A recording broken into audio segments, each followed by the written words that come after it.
mwebwe muriko mukora ibiharuro by'ico muzokuramwo mu myaka runaka tudashitse iyo tuja. Abarundi bazobagiriza ko mwabahemukiye bataco mwabafashije igihe mwari muhari. Hasigaye imyaka 14 tugashika mu 2040. Ni 14 gusa. Nituzomara mare kandi vyaratanguye. Mbega tuzoba tugeze he? Ahubwo nyene muratubwira twebwe bato bato ico bisigura igihugu cifashe. Iryo jambo risigura iki kuri nyokuru? Risigura iki muhira ku mutumba? Tumenye ico turindiriye, tumenye neza aho tuzoba tugeze, tugira ico twitega. Ataco twiho kwitega naho nituzomenya ko twahomvye. Muratubwira ivyo tworindira, tumenye ico abarongozi bacu twobitega ko, tumenye nico tubabaza. Twebwe ku mitumba turakene kumenya tuzoba tugeze muri ico gihe. Hazoba hahindutse iki? Tuzoba tubayeho gute? Twitega iki? Mwiriwe canke mwaramutse banywanyi bacu mukunda kandi mugakurikira amakuru n'ibiganiro dutambutsa kuri Rosheda YouTube ICTV, aho tubashikiriza amakuru atandukanye abavugwa irya nino. Ano makuru tugira tubashikirize araza gushimikira ku ngingo nkuru zikurikira. Icuka kirabandanya kuba kibi hagati y'umukuru w'igihugu Evariste Ndayishimiye n'umukuru w'ibiro vy'igisirikare Etat Major General Prime Niyongabo. Ibihangange vyo muri CNDD FDD biriko birasaba President Ndayishimiye ko yihuse aca abogoza General Prime Niyongabo ndetse na Ildefonse Habarurema ni umukuru w'iperereza mu Burundi. Ivyo bitabaye naho ngo President Ndayishimiye arashobora kwisanga ari we yatembagajwe. Ivyo bihangange vyo muri CNDD FDD vyabikoze vyabivuze mu nama rukokoma. Ni inama ikomeye cyane yahurikiyemwo ivyo bihangange ndetse bikaba vyafashe ingingo zikomeye, harimo no gusaba President Ndayishimiye gufata ingingo zihuta canke ibintu bikamumerera nabi. Murano makuru muraza kumva intambara ikomeye iri muri ivyo bihangange byo muri CNDD FDD, aho General Prime Niyongabo ndetse n'umukuru w'igihugu rugeretse. Bamwe bavuga bati Prime Niyongabo iherezo ryiwe rirashobora kuba President Ndayishimiye, ariko nanone iherezo rya President Ndayishimiye rirashobora kuba Prime Niyongabo. N'abagabo babiri basharikanye muri kino gihe, ariko uboneka nkaho afise ingufu zimushigikiye nyinshi ni General Prime Niyongabo, kubera ko ivyo General Prime Niyongabo apfa na neva ni navyo apfa n'ibindi bihangange vyo muri CNDD FDD, harimwo nk'umukuru w'umugambwe CNDD FDD ndetse n'abandi bose baterekwa intwaro ya President Ndayishimiye, cyane abiyita ko bari mwiragi rya Petero Nkurunziza. Abo rero ntibemera ivya President Ndayishimiye. Murazi ko President Ndayishimiye nawe yashinze uwundi mugwi umwegukira umuyoboka wise Bene Samuragwa. Abo nabo bakaba bariko baraca ku biti no ku mabuye kugira bigarurire abanyagihugu nkuko Reveriyano Ndikuriyo yigaruriye imbonerakure. Ivyo vyose turaza kubigaruka ko tubwire n'ukuntu President Ndayishimiye ariko arikundishwa mu banyagihugu biciye muri uwo mugwi wiyita Bene Samuragwa. Ariko Ndikuriyo nawe akabaca mu mbonerakure, mbere Ndikuriyo akababoneka nk'umuntu asumbije ingufu President Ndayishimiye kubera ko ico Ndikuriyo ategetse gica kibuko. Turaza kubigaruka ko muri ano makuru. Turaza kubabwira amakuru adahumuriza avugwa mu iperereza. Turaza kubabwira ukuntu utwara iperereza ry'u Burundi Ildefonse Habarurema batazira Kikongo hamwe na General Prime Niyongabo ndetse n'akandi kagwi k'abagenerali bahoze bagwana muri CNDD FDD kariko karaca ku biti no ku mabuye kugira gakora ikintu kidasanzwe mu Burundi. Ivyo turaza kubigaruka ko ni mu gihe havugwa icuka kibi mu bihangange ndetse no kutumvikana. Ivyo byose bikaba bivana ahanini no guharanira amaronko ndetse no kurondera ivyo buri umwe yishira mu mufuko wiwe, kuko abarundi babikurikirana hagufi bavuga ko batipfuza neza igihugu, ngahubwo nyabuna abo bose ni ugukurura bishira ngo nibasumira inda, kubera ko iyaba bagwanira iterambere ry'abanyagihugu igihugu kiba kigeze kure. Uko bagwanira ibiti ndetse n'ubutegetsi yaba ariko bagwanira iterambere ry'umunyagihugu igihugu kiba kigeze kure. Ivyo rero kandi birunyugwa n'intambara yo muri Republika ya Demokarasi ya Kongo, aho kuva iyo ntambara yo muri Demokarasi ya Kongo itanguye cyane inyuma yaho igisagara ca Uvira gifatiwe, ibintu vyarunyutse cyane. Twababwiye agasuzuguro kadasanzwe General Prime Niyongabo yasuzuguye neva. General Prime Niyongabo agategeka ko ingabo z'u Burundi ziri muri Uvira zica zivayo. Neva nawe ati wabumaramaje mu makungu kandi wobuhejeje ubutegetsi bwanjye, ndafise abazongwanirira, ndafise ababirigi, ndafise n'abandi bacancuro bazoza gufasha maze nkerekana ubukomezi mfise. Ivyo General Prime Niyongabo yaravuze ati ntibikunda kubera ko ninje ntwaye igisirikare sowe ugitwaye jewe nzi biriko birabera ku rubuga si wowe ubizi, gutyo rero ntushobora kuntegeka ico ndi bukore. Bamwe mu basoda b'u Burundi baragwariye kwashi muri Repubulika ya Demokarasi ya Kongo kubera ubusuma bw'aba batwara. Ayo yose ni amakuru tuza kubashikiriza ingingo imwe kwayo. General Alengiyome Bunyoni gihutihuti yakuwe mu bitaro Kira Hospital vy'Ibujumbura yasubijwe mu bitaro vy'Igitega. General Prime Niyongabo General Bunyoni hoba hari umugambi wo kumugandagura canke wo kumuturikesha, ivyo turaza kubigaruka ko muri yano makuru mu buryo bw'idonido. Izo ni ingingo nkuru ano makuru yacu ari buze gushimikira ko yose rero uraza kuyakurikira. Iyo utarafyonda kuri subscribe ufyonda ko kugira uko dushize ko inkuru uronke notification ko dushize ko bishasha. Mwese ndabaramukije nanabahakaze. Kano makuru yacu tuyatangurire kuri no nkuru iciye ku masonga. Abasoda b'u Burundi baragwariye kwashi muri Repubulika ya Demokarasi ya Kongo kubera ubusuma bw'ababatwara. Ibi bintu abatwara igisoda c'u Burundi boba babizi. Ibi bintu General Prime Niyongabo ahanganye na President Ndashimiye yo babizi ko abasirikare biwe bariko baricigwa n'inzara muri Kongo. Ese ko bafashe ingingo yo kubuza abasirikare bahunga baja za Dubai, bakavuga ko ata musirikare azosubira guhabwa pasiporo. Ubuhoho abariko baricwa n'inzara muri Kongo, ico gisoda kigiye kubafasha iki? Iyi ni intahe y'umusirikare aherutse guta aromoka aja gupagasa hanze y'u Burundi. Yatwandikiye yerekana ingene gifata nabi abasirikare bari mu bikogwa bariko baragwana muri Kongo. Ivyo rero bikaba biriko biratuma bahunga ko bwinshi. Uyu musoda yemeza ko yiboneye ingene abasirikare batayo ya 17 Tafoke bagwaye kwashi bivuye ku burongozi bubi bw'iyo batayo, ndetse n'umurongozi wayo ari we Lieutenant Colonel Pamphile Nizonkiza. Intahe y'umusirikare twayitanze uko yayiduhaye, ariko twakuyemwo ivyo tuma amenyekana. Uyu musirikare yanditse ati ivyo nabonye muri Kongo biragoye gutahura ko ari abasoda b'igihugu canke ko ari aba esclave, no kuvuga abacakara. Ndongeye kubaramutsa muvugizi w'abatagira gitabara. Nabonye inkuru mwavuze ku basoda bariko baratabakomoka kurondera ubuzi hanze y'igihugu. Emwe abasoda bagitaye bakiriko, kuko n'abataronka iyo baja benshi iyo bashitse mu gihugu nk'ababa baronse amakonje bahitamwo kwigumira muhira. Ivyo nabonye muri Kongo biragoye gutahura ko ari abasoda b'igihugu nuko ari aba esclave. Jewe nari muri imwe mu mabatayo yari muri Kongo. Hari abasoda benshi bagwariye yo kwashi. None aho hantu umusoda agwara kwashi, urumva hari wo kwipfuza gusubirayo? Ndakeka ko inkuru yuko hari abasoda bagwariye yo kwashi atawigeze yibabwira. Hariho n'abapfiriye yo kugutinya kugaruka mu Burundi ngo vyo hava bimenyekana. Subiye inyuma gato, jewe nagiye Kongo ikenekerezo nabanje gukorera muri Haute Plateau. Mu nyuma twarungitswe mu kiyaya ca Rusizi.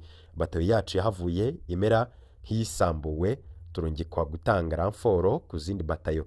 Twebwe twarungitswe gufasha batayo ya 17 ya Tafoke yatwagwa na Lieutenant Colonel Nizonkiza Pamphile. Iyo batayo yarahitwa Munanira. Mu mezi ya 3 ya mbere niho abasoda bagwaye kwashi yagiye guhagarara ruko komanda wa batayo atumwe ko kwisigura muri brigade twarimwo. Ntituzi ko umukuru w'igisirikare nawe yoba yaramenye ivyo bintu, bagumye babipfukapfuka. Kwashi muri batayo ya 17 Tafoke. Ibindi ko ndavuga vyabaye mu mwaka nyene wa 2025. Abasoda bo muri batayo ya 17 Tafoke baramaze amezi abiri barya rimwe ku munsi. Nabone bikaja kuboneka isaha 4 z'ijoro zirenga. Abatagira uko babigenza ngo bisumire nibo bahavuye bagwara kwashi. Rero kubera ko brigade twatwagwamwo yari hafi cyane yaho twari, abasoda bamwe bahavuye baja baramanuka gusaba indya mu gihe babonye ko muri brigade bariko barapfungura. Nuko vyahavuye bimenyekana ko abasoda bo muri batayo 17 Tafoke babangamiwe n'inzara. Brigade yaragezaho irengegwa n'abaje gusaba indya. Niho rero haheza bakabaza ivyari vyo. Abasoda baravuga ko basigaye barya rimwe isaha 4 z'ijoro zirenga. aho rero kwashi yarigejeje kure abasoda. Icitwazo cariko komanda batayo yari yaranse kubakisha igikoni, ariko aho hose aba ofisiye bobo barafungura saa 4 y'igitondo. Mwumve ako kamaramaza aho aba ofisiye bafungura bonyene bakareka abandi basirikare bakicwa n'inzara. Bimaze kumenyekana, komanda batayo yaratumwe ko muri brigade abona kwemera kubaka igikoni. Mu guhisha babagwayi bakwashi baciye babarungika gukora mu gikoni kugira barabe batora mitende. Hari umutegetsi yababajije avyumvise, hari umutegetsi vyababaje avyumvise, yari umumajoro muri brigade uwo bita B4 ajejwe vya logistique. Uwo yaratumye abagwayi baronka amata n'ubuyi, ariko vyaciye kure. Aho yo mata n'ubuyi vyari vyandikiwe abasoda bose, ariko ntavyo twaronka. Narumvise ko hari abasoda bishwe niyo kwashi, ariko sinashoboye kubamenya. Nahavuye nsaba konje barayimpa, sinasubiyeyo, naciye nigira gupagasa mu mahanga. Rero iki muri ko muravuga kirahambaye cyane, igisoda kiriko kiricwa n'abagitwara. Intambara ya Kongo iratwononeye gose igisirikare, abariko baragita ni benshi cyane, n'abasigaye baronka inzira ntawuzi uko vyogenda. Ubwo no butumwa twahawe n'uwo musirikare atanga intahe yiwe. Hari n'abasoda benshi bidogera ingene bibwe imfungurwa zabo muri RDC. Iruhande y'iyi ntahe y'umusirikare twararonse izindi ntahe nyinshi z'abasoda bavuga ingene abatwara batayo babivye imfungurwa zabo. Abatwara igisoda barakwiye gukora amatohoza akomeye, kuko ingene abatwara mu batayo bigenjeje muri RDC. Hari benshi rero bagiye gutungira ku magorwa y'abasoda. Mu bagarutse mu Burundi naho abasoda bo muri batayo ya 31 Tafoke nabo bidoga ko imfungurwa zabo bazigarukanye mu Burundi, narirya bamaze akanya gato muri Kongo. Ariko aho bari uyu munsi aba batwara baranka kubaha ivyo bagarukanye, birimwo amata, ubuyi, ifu yo gukoramwo imikate. Bano basoda rero bakeka ko aba batwara bashaka kunyuruza izo mfungurwa.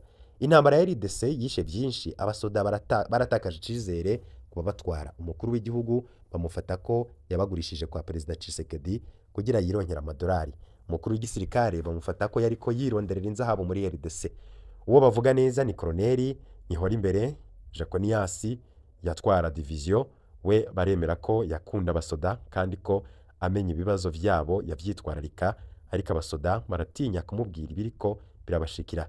Abasoda baridogera abatwara za batayo ko babivye imfungurwa babarira amafaranga yo gusuma. Muri rusangi abasoda bidoga ko bahemukiwe n'indongozi, ko babashoboye mu ntambara batumva kandi itateguwe neza, bongera babarira utwabo bageze ku rugamba. Ikibabaje nuko atanumwe ababazwa n'amagorwa abasoda b'u Burundi baboneye muri RDC. Ni vyiza ko hobaho amatohoza akwiye, kuko ingene abasoda ba batayo Tafoke 17 bagwaye kwashi, ingene abagwayi bavuzwa, ndetse n'uruhara rw'indongozi mu vyashitse. Birahambaye kurondera ko no mu zindi batayo bitoba vyashitse. Abafise uruhara muri ubwo bube gito barakwiye guhanwa bimwe biboneka, ubundi hatubatswe icizere c'abasoda bato ku ndongozi zabo, igisoda kiba giheze. Ibi rero ni navyo bamwe bafatiraho bavuga bati ibara rishobora kugwa uko ishavu ry'abasoda riduga, niko bashobora kugumuka canke bakaba bashobora no kuvanaho ubutegetsi buhari. Bamwe bavuga bati igihugu c'u Burundi kirishwe n'abagabo babiri bari kwisonga, barimo umukuru w'igihugu ndetse n'umukuru w'ibiro vy'igisirikare, ariko abo nabo bariko bararyana bikomeye cane, kubera ko umwanya n'umwanya nabo barashobora gukuranamwo. Umwe ati abantu badasanzwe mu gihugu c'u Burundi kenshi bafise ubuzima bw'igihugu mu ntoke, igihe habaye ugusamara biba biyangaye. Aba bantu barafise uruhara muri vyose, ko baba bafise amakuru yose. Umwe atwara iperereza ry'igihugu yitwa Habarurema Ildefonse Batazira Kikongo, yavukiye mu Yenga mu 1965. N'umujenerale. Itegeko rigenga intwazangabo zikuru rivuga ko ku myaka 60 acaja mu zabukuru. Mbega Neva mu masaha asigaye arahindura uwujejwe iperereza. Uko biri imyaka yo iramujanye y'akazi, mbe mbe nko mu ntambara ya Kongo yaratanze amakuru yose neza kugira umukuru ayo makuru akorerwe ko turaza kubigaruka ko tubabwire ico Perezida Neva ariko arapfa na bino bihangange General Prime Niyongabo ndetse n'umukuru w'ibiro vy'iperereza mu Burundi kubera ko ngo bo bari bo batumye Burundi butsindwa intambara bwari ko baragwana muri Kongo cane mu gisagara ca Uvira. Benshi rero barabona ko mu iperereza hakenewe amaraso mashasha. Niyongabo nawe ni General Niyongabo Prime akaba avuka mu Muramvya mu ntara ya Gitega, akaba nawe yakuze mu myaka, akafise imyaka 55, yarakoze mu mwaka wa 2015 aho yahatswe no gusiga ubuzima bwiwe mu mvururu zari zihari cane mu gukingira Petero Nkurunziza kugira adatembagazwa n'akagwi k'abajenerali kari gafatanije n'uwo Niyongabo, ariko mu nyuma akaza kukihinduka gutyo akaba bataye mu kaga gakomeye cyane, batarishwe barahunze abandi nabo barapfungwa. Benshi babona ko ingabo yazihaye amategeko mabi muri Kongo canke azifata nabi biziviramwo gutsindwa, ari naco Perezida Ndayishimiye yagiriza ico gihangange General Prime Niyongabo. Hari abandi babona ko hakenewe amaraso mashasha kuri ico kibanza. Muri make impinduka zirakenewe mu bibanza nk'ibi kandi ntaho utotangara babitwarije itegeko rikabibibutsa. Ni ingingo ikomeye ariko irindiranywe igishika. Umwanya turiko turavugana inama idasanzwe y'ibihangange vyo muri CNDD FDD yakoranye isaba Perezida Ndayishimiye ko ategerezwa gukura vyihuta ico gihangange General Prime Niyongabo ndetse n'umukuru w'iperereza, uyo nawe akaba ari Habarurema nkuko twabibabwiye. Ildefonse Habarurema nawe akaba yasabwe gukurwa. Muti rero vyoba bimeze gute? Ni inama idasanzwe yabaye. Iyo nama ikaba yari inama yari hurikiyemwo ibihangange vyo mu mugambwe CNDD FDD, aho ibintu bibandanya gukomera cane hagati y'ivyo bihangange. Muti rero bimeze gute? Abajenerale barayibabwiye General Neva ko bamuhaye iminsi 20 abe yakuye aba bagabo babiri, General Prime Niyongabo ndetse na Ildefonse Habarurema twari perezida ry'u Burundi. Bamubwiye kurekura General Bunyoni bidatinze. Abenshi bibaza ko ivyo bamukoreye bamujana i Bujumbura bakaba bamugarukanye Igitega vyo babiri muri uwo mugambi wo kurekura General Ngiyome Bunyoni, kuko General Neva bamushize ko igitutu. Ivyo bihangaye vyamugondoje biravuga biti utegerezwa kurekura Bunyoni, igihano wamuhaye kirahagije, utamurekuye nabwo ibara rirashobora kugwa. Ibi rero ni bimwe mu vy'abajenerali bamusavye, bamubwiye ko ategerezwa kurekura Bunyoni. Prime nawe akaba yakuye abasoda muri Kongo. General Neva nawe ashaka ko bagumayo, ariko nanone uwo Kikongo ni Ildefonse Habarurema umukuru w'ibiro vy'igisirikare, nawe akaba ataratanze amakuru akwiye ivyatumye intambara yo muri Kongo Burundi witsindwamwo. Ibi rero biraza guteza ikibazo gikomeye cyane. General Bunyoni araza kurekugwa, General Neva araza kurya umutima amenyo akure Prime Niyongabo. Ese arabifitiye ubushobozi? Arashobora gukura ivyo bihangange vyompi canke abo bo muri CNDD FDD nabo no kugira bamugondoze kuko babona ko atabishobora? Atabikoze bace baronka akaryo ko kumwikura bavuga ko yataye igihugu mu manga, ko yashize ko abantu bica igihugu. Iyo yose ni imikenyero ishobora gukoreshwa n'abatipfuza General Neva, kuko ico gikorwa bamuhaye cyo gukura ivyo bihangange ni igikorwa kidakunda gose, kuko ntabwo Ndayishimiye ashobora kuba yarapfunze Bunyoni agiye gupfira mu ihohero ngakure General Prime Niyongabo ndetse n'umukuru w'iperereza, igihugu coba gisambutse. Ivyo bihangange byo muri CNDD FDD rero byo babiri ko biramuta mu mutego kugira ko ikosa rikomeye ryo gukura Prime Niyongabo gutyo ibararirwe mu gihugu. Ibindi rero ibi byose bikaba biriko birategwa n'intambara yo muri Kongo ndetse no gutsindwa gukomeye kw'ingabo z'u Burundi muri Uvira, nkuko amasoko yacu atandukanye abivuga. Ibihangange mu nzego zo kwivuna abansi zikaba zaciye ziha ultimatum umukuru w'igihugu Evariste Ndayishimiye zimubwira ko ategerezwa gukura vyihuse ico gihangange Prime Niyongabo ndetse n'umukuru w'ibiro vy'iperereza mu Burundi Ildefonse Habarurema.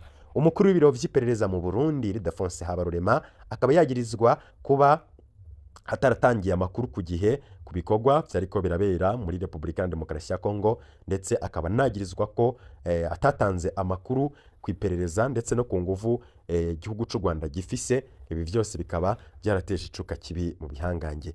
Ibi vyose rero bikaba biriko birateza ikibazo muri Etat Majoro, aho rero umuriro uri kuraka ku ruhande rwa Prime Niyongabo ariko arirukankwa ko ndetse ahigwa Buhongo na General Neva kugira amwikure kubera ko yananiwe gutanga amategeko ndetse no kurongora urugamba. Ivyo rero bikaba byaratumye hafatwa ingingo zidakwiye zitaboneye ndetse no kuba yarakuye igihutihuta abasoda muri Uvira mu gihe Neva we yipfuza ko abasoda bagwana. Ibi bikaba byaraciye ivutu abasirikare bakabona ko ibintu byarangiye kandi na General Neva akaba yarahasebeye gose. Uno munsi akaba atajamba afise yoba mu Burundi ndetse no mu karere muri rusangi.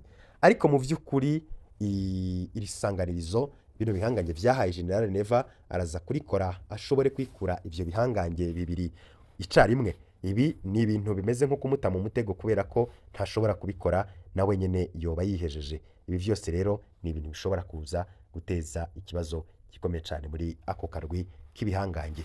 Abahinga mu vy'umutekano bo bavuga ko bamenyesheje General Neva ko ategerezwa kurondera iyindi nzira yo kugarura ibintu mu buryo, akavuga ko bakamusaba ko yo kwirinda ivyo kongereza ishavu ndetse no kubandanya kwishora mu ntambara kubera ko hari amakuru avuga ko Burundi ngo bwo bariko burisuganya ngo busubire muri Uvira ngo bwigarurire ico gisagara kubera ko igisebo Burundi bwahavanye ugitegerezwa kuzimanganwa.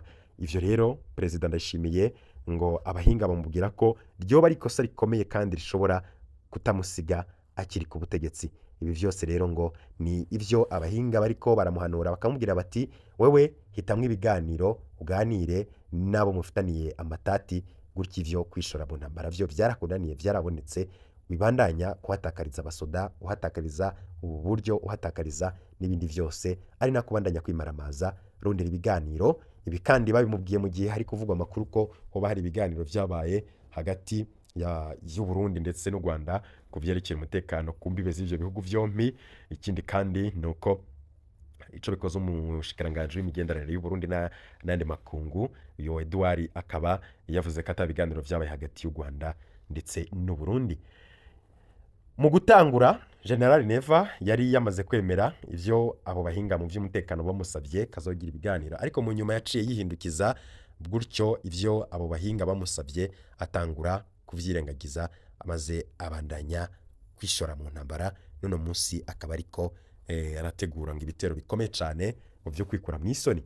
Ariko nanone gutsindwa kw'igisirikare cy'u Burundi, abasirikare batagifise inguvu ndetse atamurare bafise, ivyo vyose nivyo biriko biribonekeza mu Burundi, ariko bikunyurwa no gucanamwe ndetse no kutumvikana mu bihangange biri ku butegetsi. Ibi vyose akaba ari ibintu bisa n'ibiteye ubwoba kandi bishobora kuba iherezo ku butegetsi baga Perezida Ndayishimiye. Ibi rero biraza guherera hehe banywanyi bacu? Twababwiye ko buri nkuru yose tuyibashikiriza tukabashikiriza vyinshi babivugwa mu bisata nka vyose. Ibi vyose rero nta ntushobora kubironka atari kuri no chaîne yacu ya YouTube ya ICTV. Hari impari nyinshi cyane ku bibazo biri mu Burundi. Bamwe bati General Neva aragiye, abandi bati yagiye gukora Prime Niyongabo. Benshi ntibazi kazoza ku Burundi ndetse ntibanakabona kumwe. Ico bikoze umuntu ageramiwe gusumbya abandi ni General Neva kubera ko arafise abansi basumbije kure cyane abagwanya, abo bamugwanya bobo barafise byinshi bashobora kwitwaza canke bakabigira nk'icitwazo kugira bakure Neva, kuko Neva gose mu biboneka yarananiwe no gutwara igihugu. Nabo bashobora gukora kudeta bakaba bafise ico bashobora gufatira ko bavuga bati igihugu carapfuye, ehewe nawe igihugu ntikigira amatara, ntikigira umuyaga nkuba, ntikigira ibitoro, ntikigira isukari, ntikigira ifumbire, igihugu carapfuye mu nzego zose. Bityo rero Neva ntaca amaze kuri ubwo butegetsi nk'uko bamwe muri ivyo bihangange vyo muri CNDD-FDD babandanya kubivuga. Ngayo rero amakuru abavugwa turaza kubashikiriza yavugwa mu mugambwe CNDD-FDD ndani hampande y'ivyo twabwiye. Ariko imbere yuko tuyasozera nk'uko twari twabibabwiye, reka tugaruke kucatumye General Ngiyome Bunyoni akugwa gihutihuti mu bitaro kira hospital vy'i Bujumbura, aho hari umugambi wuko Bunyoni ashobora kugirirwa nabi akicwa bakabisha ko yake. Ariko nanone abandi nabo bati Perezida Ndayishimiye agomba kurondera uko arekura Bunyoni kubera ko ibihanganye byo muri CNDD-FDD byamusabye ko atamurekuye naho ibintu biza kubera nabi, ariko akaba agomba kwemeza ko ingwara ya bunyoni yabaye akananira abahinga gutyo ko ategerezwa gukurikiranwa adapfunze. Gihutihuti General Bunyoni yasubijwe mu bitaro bikuru vya Gitega. Imodoka zine zirimwo Sehabaniha ambulance Toyota Land Cruiser V8 ijanye umukenyezi wiwe ya Senta Niyonkuru, pickup y'igipolisi na kamyoneti double cabine yiperereza nizo zamusohokanye hafi isaha 8 z'umurango zimukura ku bitaro Kira Hospital vy'Ibujumbura. Amasoko yacu ku bitaro yatwandikiye ico gihe ko batazi yo Bunyoni ajanywe kubera yasohowe gikubikubi, ariko mu nyuma y'amasaha 2 arenga gato abari bari Gitega batumenyesheje ko agarukanywe kuri hôpital regional ya Gitega. Amasoko yo kuri Kira Hospital avuga ko batigeze babona icari catumye General Ngiyome Bunyoni yimurirwa kuri ivyo bitaro. Ayo masoko yaratubwiye ati twebwe ntitubona icatumye Bunyoni bamuzana ngaha, ingwara yiwe iboneka cane nkihahamuka canke ingwara yo mu mutwe. Bunyoni ntavuga kandi ntakora muvuma nimwe, aguma aryamye. Ingwara isanzwe asanganywe ni diabete, iyo nayo ntaco tubona coba cahindutse catumye bamuzana. Abaganga barapima ibipimo bakandika ivyo batoye, ariko rero hariho abandi baganga bizewe na Ndayishimiye bategerezwa gusuzuma ikintu cose abandi baganga baba bakoreye Bunyoni. Vyukuri ntituzi ikintu cigigeje inyuma muri bino bintu. Hashoboka ibintu bibiri. Bunyoni wenyene ashobora kuba yanka kuvuga n'impaka, aho ntituzi igiharuro coba kirimwo canke aragwaye gose. Ku rundi ruhande ubutegetsi bushobora kuba bwamuzanye kugira agerageze gutoroka hama bace bamurasa, kuko hano ibijanye n'umutekano wiwe ntabwo vyakomejwe cane, abishatse yotoroka. Ikindi mwomenya nuko naho yoba avuga atana kimwe gikomeye yovugana nabiwe. Mu cumba agwajwe n'umukenyezi wiwe, ariko haguma y'abapolisi batatu. Bunyoni ntashobora kuvugana n'umukenyezi wiwe, baguma bacunzwe amasaha 28 kuri 28 mu cumba. Bagenzi, iyi sinama yobera warabonye uko General Bunyoni yahoze ahambaye muri iki gihugu, ukabona uko afatwa na ya ntwaro nyene yakoreye na kamaramaza, kandi n'icigwa gikomeye buri muntu wese ategerezwa kwiga ko ataho kwishira hejuru. Naba bari Viriana ndi kuri yo birigwa barivugishwa utujambo, yaba nabo umunsi impera n'imperuka bazokwisanga bacishijwe bugufi, kuko na Bunyoni ntiyari gihangange gakeya.